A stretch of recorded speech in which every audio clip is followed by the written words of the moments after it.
Now, you also bring up inflation, which is going to be a huge topic as the economy moves forward and rebounds out of recession. What can investors do to protect themselves from inflation?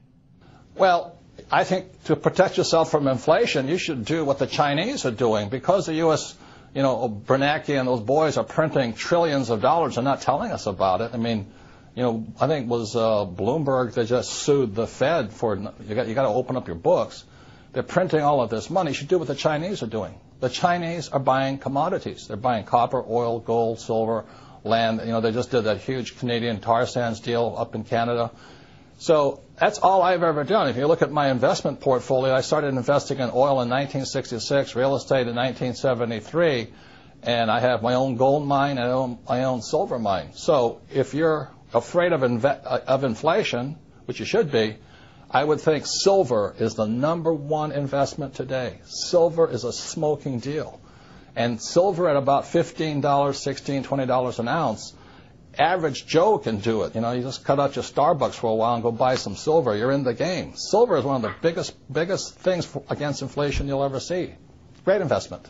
Are you personally buying silver? Absolutely. I mean, I've been buying it for years, so I just love silver.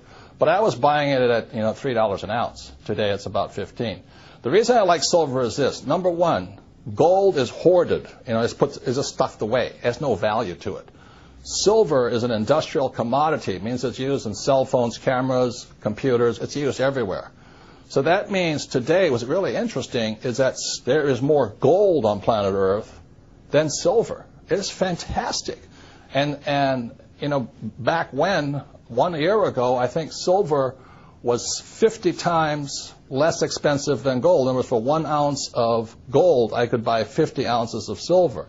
Today, 1 ounce of gold will buy 70 ounces of silver, which means silver is a bargain today. Now, with all the government expansion, inflation looming, taxes running higher, would you say Obama's running the country like a rich dad or a poor dad? Obama? The guys who run the country, I write about this in a book called Conspiracy of the Rich. The people that run the country are Goldman Sachs. Come on, give me a break. And the guys that control Goldman Sachs. It's run by the international banking cartels of the world.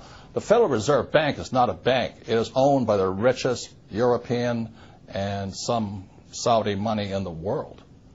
And the Federal Reserve Bank is the one that has caused this crisis. The Federal Reserve Bank was created in 1913.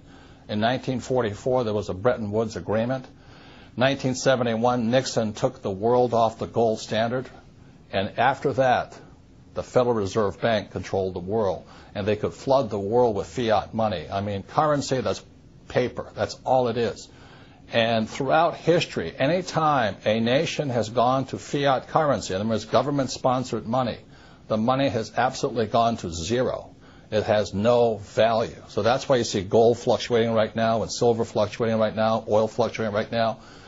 It's because the world, the smart money knows the U.S. dollar is trash. I don't think Obama can do anything because he doesn't control the world. Goldman Sachs does. Robert Kiyosaki, best-selling author, investor, motivational speaker, and inventor, author of the upcoming book, Conspiracy of the Rich. Robert, thank you so much for coming on the program today. Thank you. This has been an interesting experience. Thank you. Signing off, I'm Dan Mangrew for Newsmax TV Money.